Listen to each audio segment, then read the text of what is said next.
Passar agora então para o nosso quinto assunto, que vai ser camadas de protocolos e os modelos de serviço. Então, como vocês já devem ter percebido até agora, redes são complexas. Tem muitos pedaços. Temos os hospedeiros, temos os roteadores, temos enlaces de vários meios diferentes, tipos físicos diferentes, né? Enlaces sem fio, com fio. Temos aplicações dos mais diversos tipos possíveis. Temos navegador, temos e-mail, temos áudio e vídeo, temos VoIP. E temos uma série de protocolos, a gente não entrou ainda nesse assunto, mas já falamos por cima aí de IP, ICMP, UDP, né? Temos as questões de hardware, as questões de software. Então, existe alguma esperança, né, de organizar essa estrutura? Ou de pelo menos facilitar a nossa discussão de redes de computadores? E a resposta para isso é sim, é para isso que existem as camadas de protocolos, tá? Isso facilita muito, organiza muito na hora de você construir aí novas aplicações ou mesmo de você entender como que as redes funcionam.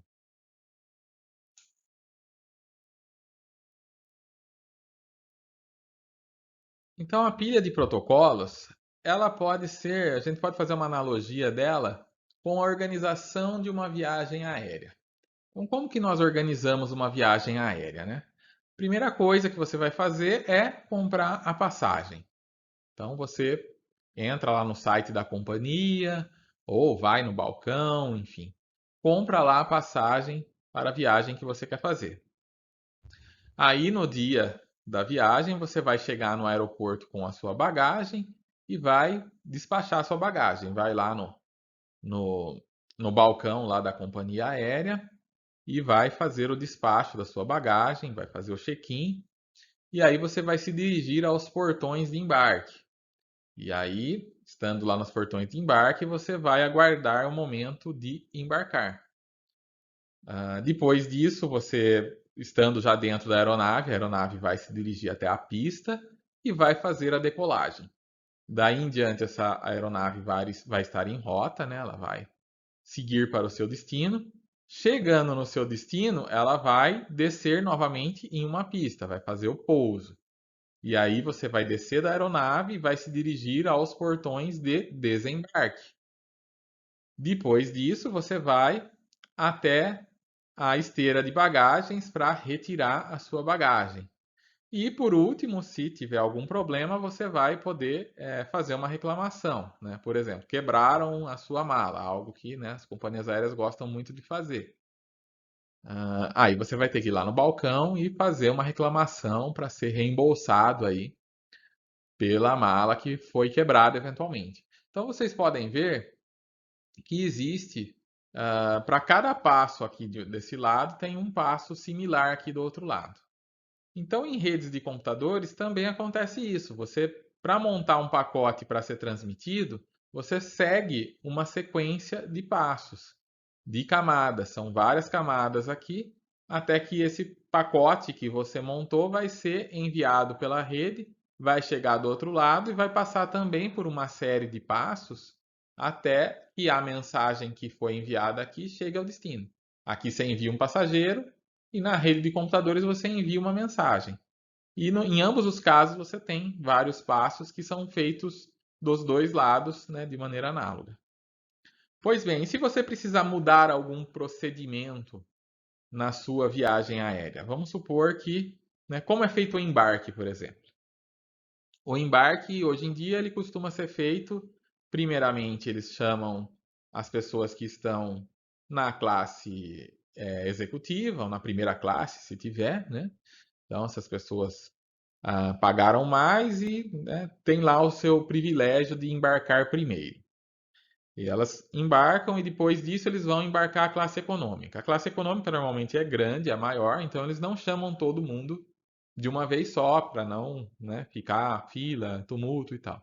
Então eles acabam embarcando primeiro as pessoas que têm prioridade, né, gestantes, idosos, etc. E depois eles vão embarcar o restante das pessoas. Normalmente eles embarcam por fileiras. Embarca primeiro as pessoas que estão no fim da aeronave e depois as pessoas que estão no início. Por quê? Porque a pessoa chega, ela vai colocar a bagagem no bagageiro, vai ficar ali atrapalhando aquele corredor que já é estreito, né? Então, se você embarcar primeiro as pessoas que estão no fundo, elas vão entrar e depois entram as pessoas que estão na frente. Se você embarcar primeiro as pessoas que estão na frente, elas vão ficar atrapalhando ali quem quer ir para o fundo. Então, faz sentido embarcar primeiro quem está no fundo. E na hora de desembarcar, ao contrário, né? Você desembarca primeiro quem está na frente e depois quem está no fundo. A menos que, claro, que você tenha uma porta no fundo da aeronave. Mas enfim, e se as pessoas se de repente uma companhia aérea resolver embarcar de maneira diferente? Em vez de embarcar pelo assento ou pelas prioridades, vamos embarcar as pessoas por altura. Vamos formar uma fila aqui, onde os mais altos vão embarcar primeiro, os mais baixos vão embarcar primeiro e depois os mais altos. Isso não faz o menor sentido, claro, mas se você fizer isso, vai atrapalhar alguma coisa no processo de despachar bagagem, de comprar passagem ou da aeronave decolar? Vai, né? Pode até atrasar um pouco a decolagem, porque, né? Você vai ter que ficar medindo as pessoas e mudando a fila, pode ser que atrapalhe um pouco. Mas a questão é que, se cada uma dessas tarefas são meio que auto-encapsuladas aqui, né, elas são meio que independentes, então não importa muito como que você realizou essa tarefa, tá? Não importa muito como que a bagagem foi para dentro do avião. Foi por uma esteirinha ou chegou lá, o funcionário teve que tirar do carrinho e colocar na aeronave, ou ele jogou de qualquer jeito, ou ele colocou com cuidado. De toda forma, a bagagem vai, né? Pode até ser que ela chegue quebrada lá do outro lado, mas ela vai de qualquer forma. Que ela foi organizada, ela vai. Então, em redes de computadores também acontece mais ou menos a mesma coisa. A implementação de cada camada não faz tanta diferença, desde que a rede funcione da maneira que você espera.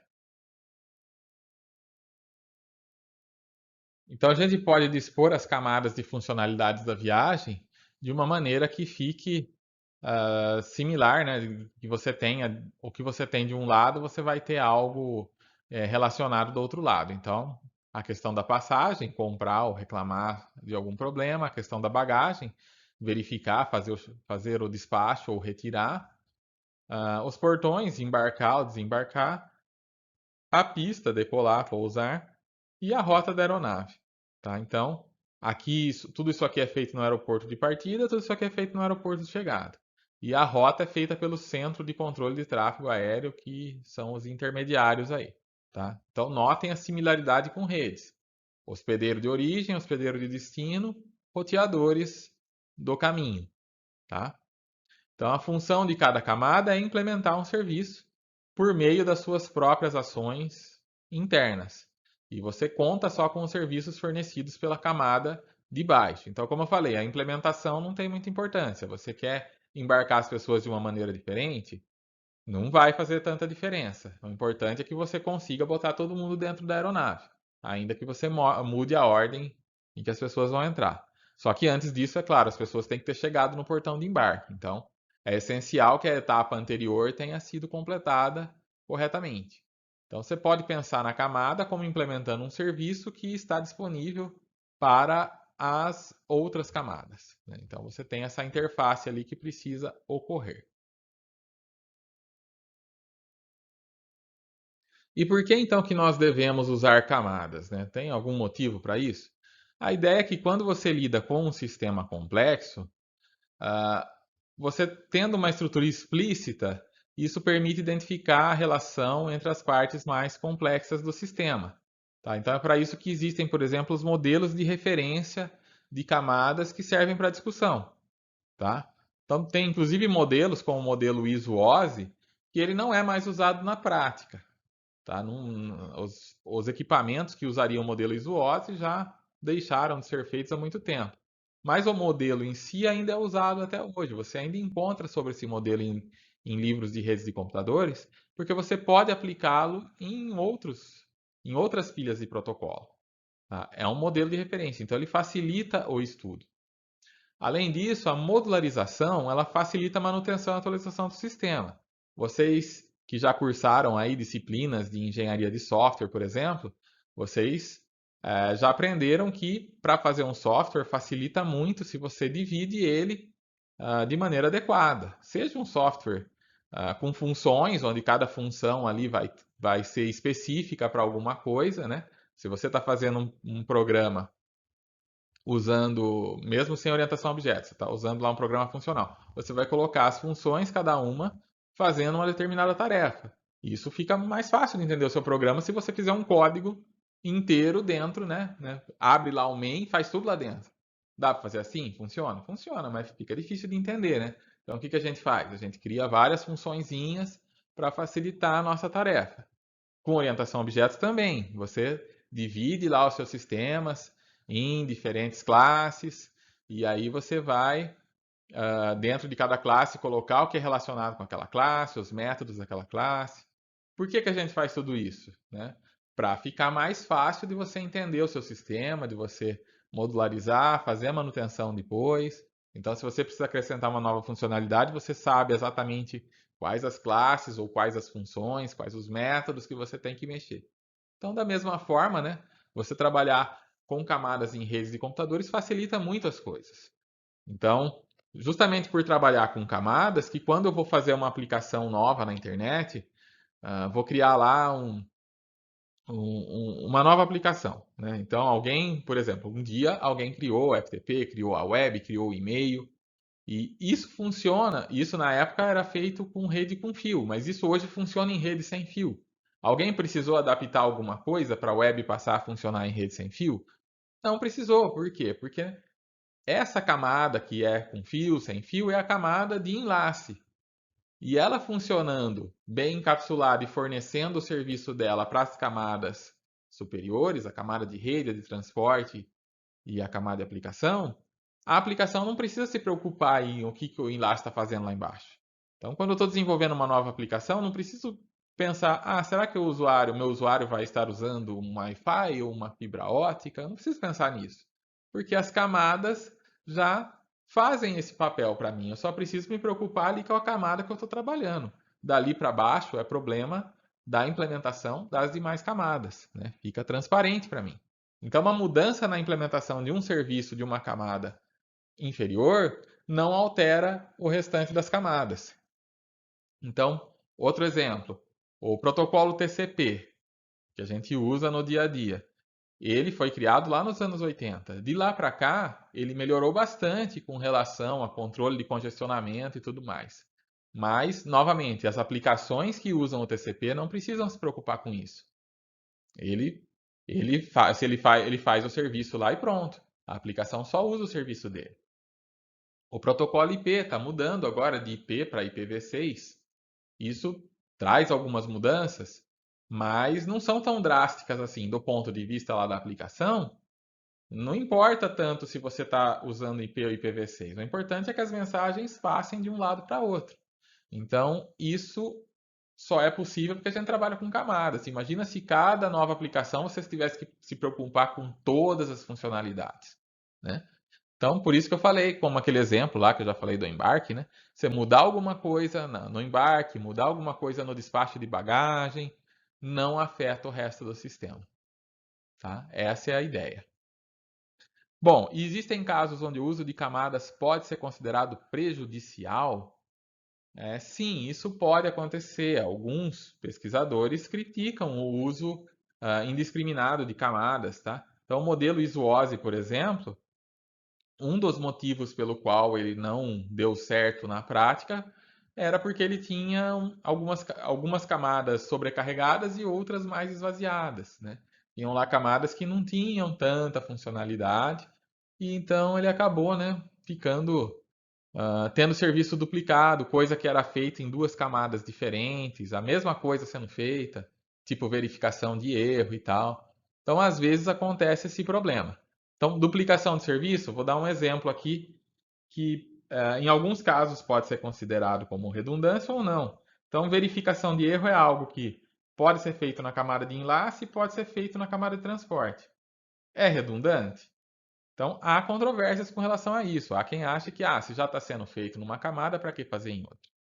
Né? É só um custo adicional, aumenta a latência.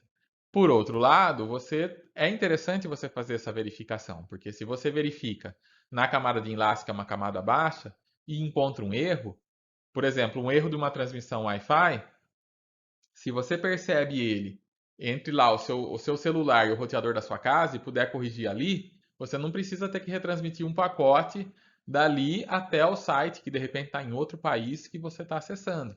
Então, você corrigindo localmente, você evita uma retransmissão desnecessária de pacote.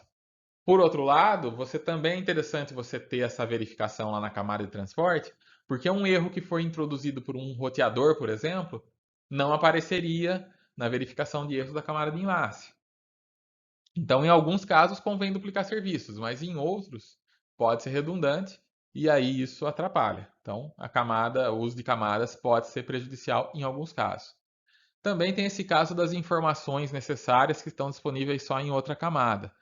Isso acontece, por exemplo, na implementação de NAT.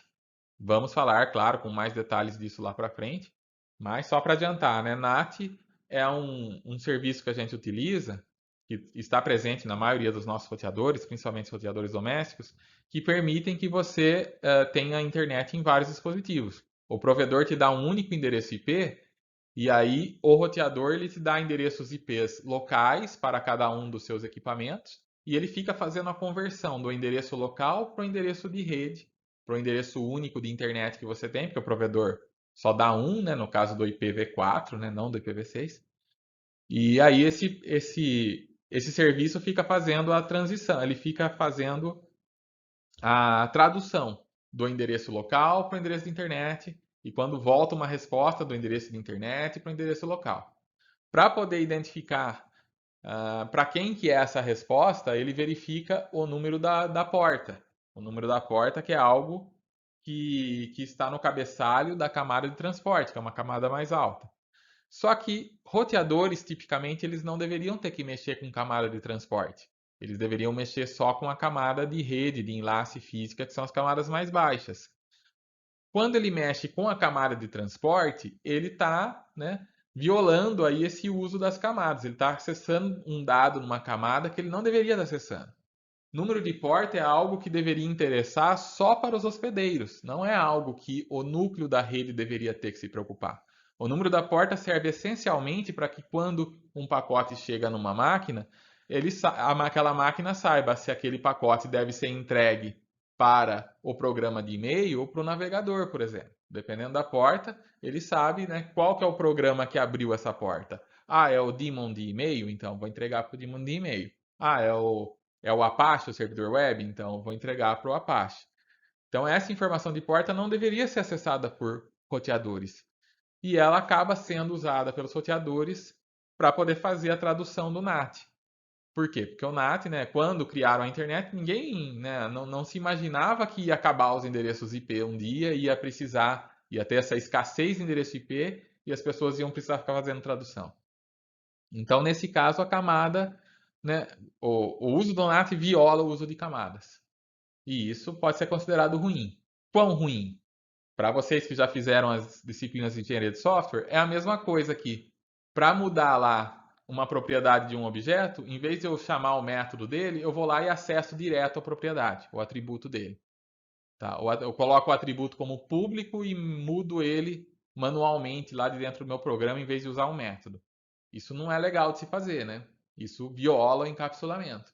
Então, da mesma forma, eu também não deveria ter que, numa camada de rede, mexer em algo que é de outra camada. E o NAT acaba fazendo isso. Então, o uso de camadas pode ser prejudicial? Em alguns casos, sim, porque vão fazer lá uma coisa que não tinha sido planejada inicialmente e que vai atrapalhar agora nas camadas da maneira que elas foram criadas. Você vai ter que acabar fazendo essa violação aí do uso das camadas. Bom, então falamos bastante de camadas, falei aí o nome de alguns protocolos, então vamos ver aqui como que fica a pilha de protocolos da internet. Essa é a pilha de protocolos da internet. Ela tem a camada de aplicação, que é a camada mais próxima ali dos seus aplicativos, é a que vai dar suporte para os aplicativos, como FTP, SMTP, HTTP. Então, o FTP é usado para transferência de arquivos. Eu uso ele em programas que eu quero usar para fazer transferência de arquivos. Eu posso ter lá um servidor FTP e posso ter clientes FTP para poder enviar e receber arquivos. SMTP é um protocolo que foi feito para e-mails. Então, SMTP é o protocolo que os servidores de e-mail usam para mandar e-mails de uns para os outros. E se eu tenho um software de e-mail no meu computador, como o Thunderbird que eu uso, eu posso usar também o SMTP para poder enviar e-mails, né, da minha aplicação para o servidor de e-mails que me atende. HTTP é o protocolo usado na web. Então, nós usamos esse protocolo quando nós estamos acessando sites na internet, né? Todo o tráfego da web usa esse protocolo aqui. O criador da web também criou, né? O HTML criou esse protocolo para poder fazer a transferência dos dados via HTTP. Então, HTTP é o protocolo de transferência de hipertexto. É o protocolo de transferência dos arquivos HTML que tem o hipertexto. Tá? Então, são protocolos que são criados para dar suporte direto para a aplicação. Embaixo deles vem a camada de transporte. Essa é a camada que cuida da transferência de dados de processo para processo. O processo de uma máquina, um servidor numa máquina, um Apache, está lá conversando com o processo Google Chrome lá da outra máquina. Tá? Então, na camada de transporte é que é cuidado disso. Tem lá os números de portas associados com cada software e ali é que é feito isso, tá? No TCP, o UDP são os protocolos que fazem isso.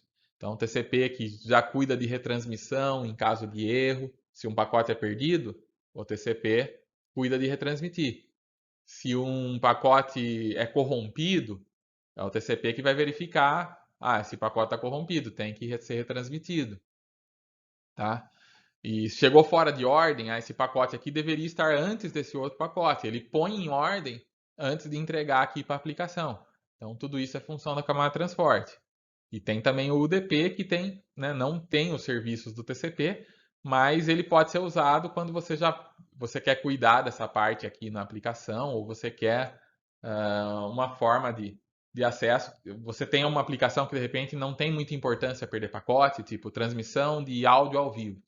Se você perder um pacotinho ali, pode dar uma falhazinha na fala, mas é melhor você ter essa falha do que você ter que retransmitir o pacote e de repente ele chegar atrasado e já passou o ponto de reprodução dele, ele já não serve mais para nada. Então, nesse caso aí, você tem o UDP para isso. Então, tem os dois protocolos de transporte. Na camada de rede, fica abaixo da de transporte. Então, a aplicação usa transporte, transporte usa rede. A rede tem os protocolos que cuidam do roteamento dos datagramas da origem até o destino.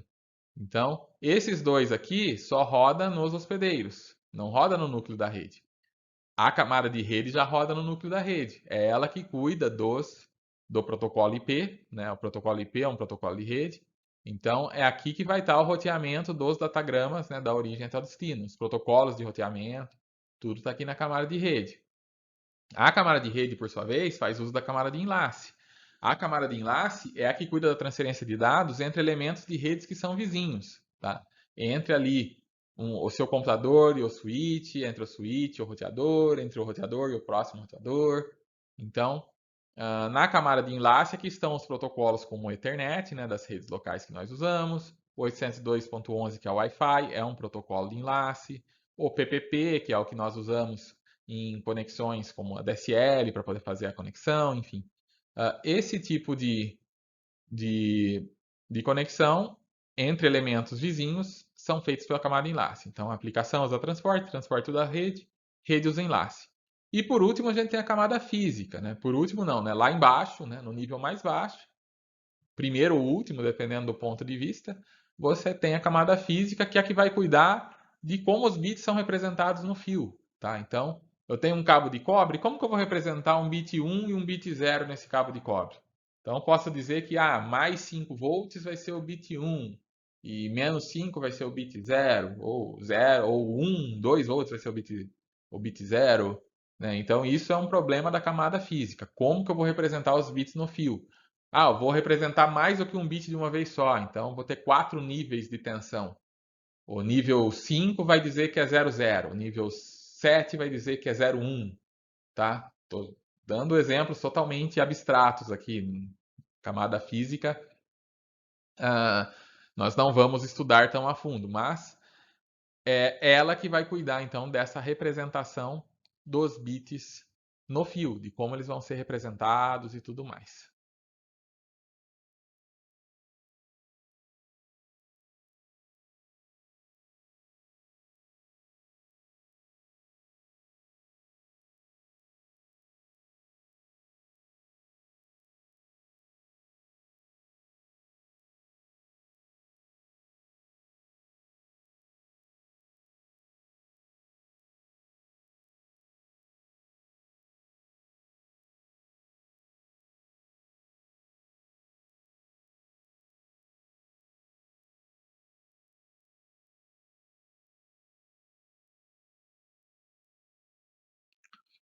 Outra ideia por trás do uso de camadas é fazer o encapsulamento. Então, quando uma aplicação cria lá uma mensagem, o pacote da camada de aplicação, e manda para a camada de transporte, a camada de transporte pega essa mensagem e bota dentro de um segmento. Coloca o cabeçalho dela, o cabeçalho de transporte. Quando a camada de transporte passa para a camada de rede vai pegar o segmento e vai botar dentro de um datagrama. Isso quer dizer que ela vai acrescentar o cabeçalho do datagrama. Quando a camada de rede passa o pacote para a camada de enlace, a camada de enlace vai criar um quadro. E o quadro vai ter o seu cabeçalho da camada de enlace. Então, assim, é como se fosse um pacotinho lá que vem da camada de aplicação, que vem da aplicação, e cada camada vai estar colocando a sua etiqueta de endereçamento ali, né, da maneira que vai ser lidado ali naquela determinada camada. Vai ter lá a sua etiqueta, as suas informações.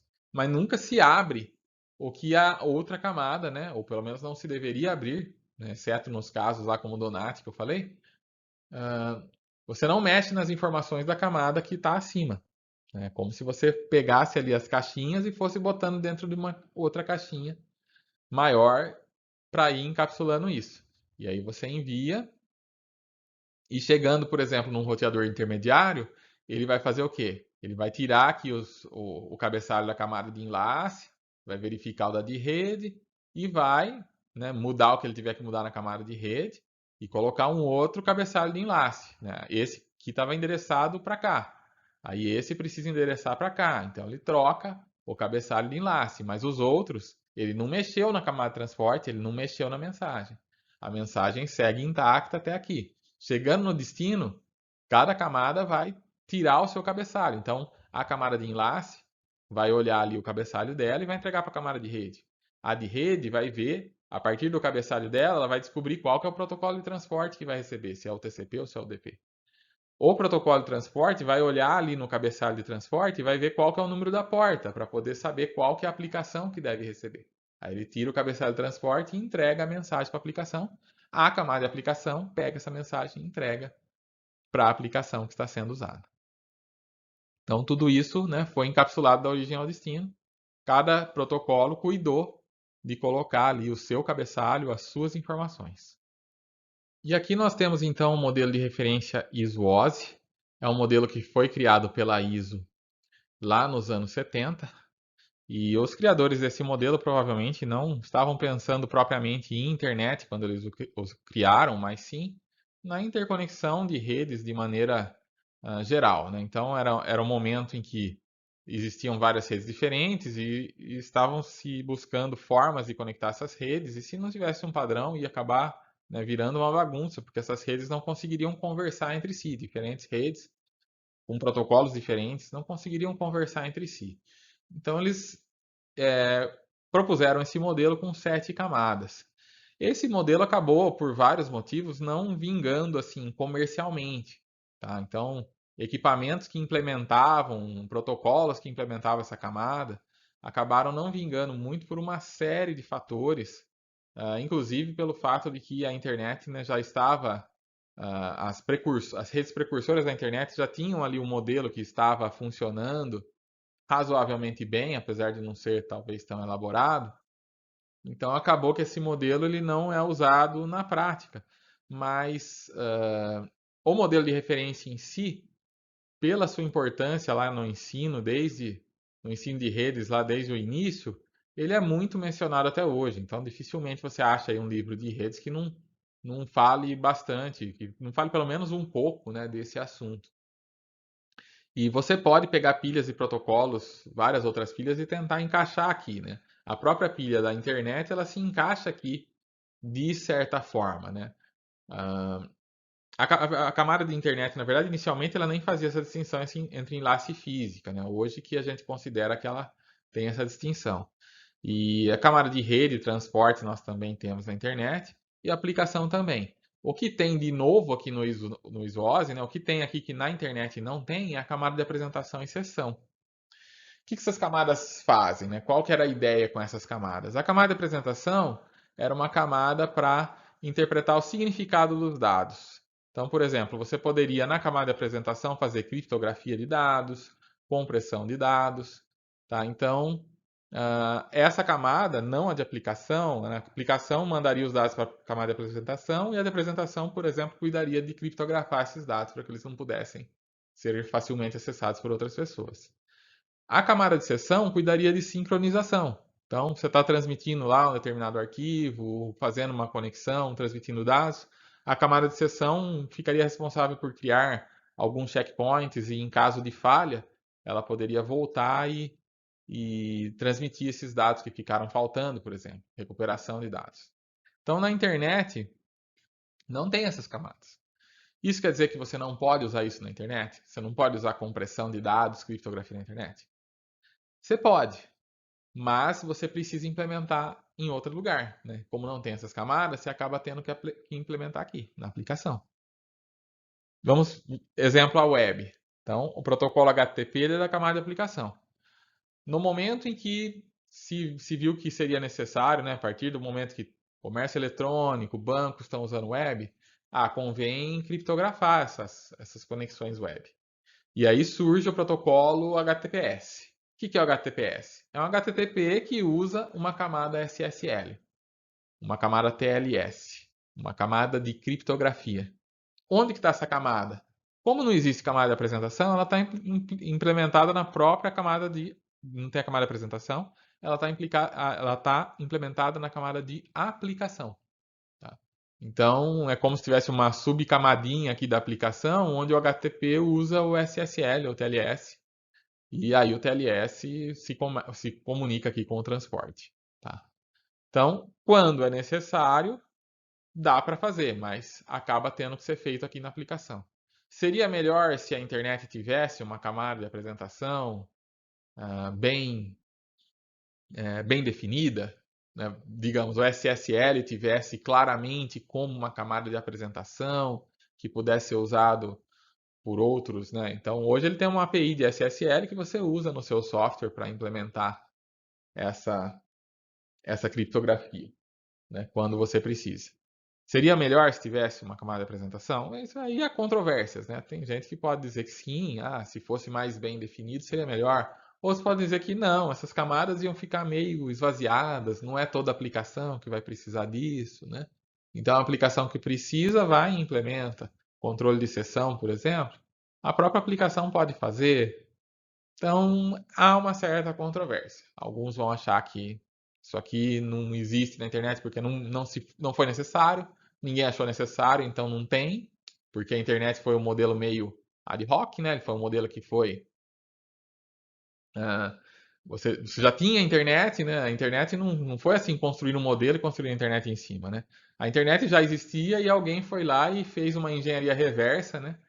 De maneira ad hoc e criou aí o, o que é o modelo de referência da internet. Mas isso foi feito, né? Pegaram lá o que já estava sendo criado no dia a dia e transformaram no modelo. Então, se não foi implementado isso daqui, é porque, né, não houve a necessidade. Então tem, né? Eu não vou tomar partido de ninguém aqui. Então, há quem defenda que isso aqui seria melhor se existisse como camadas separadas e há quem ache que realmente não é necessário, por isso não foi implementado. Mas é bom que vocês saibam que existe esse modelo, que existem essas camadas aqui, porque isso é muito referenciado na literatura de redes. Tá? Nos estudos de redes, é questão que cai em concurso, que cai em pós-comp. Então, não posso deixar, por mais que esse modelinho aqui não seja usado no dia a dia, eu não posso deixar de apresentá-lo. E você pode pegar diversas pilhas de outros tipos de protocolos e conseguir encaixar aqui para estudo. Tá? Então, é um modelo que ainda tem a sua importância até os dias de hoje.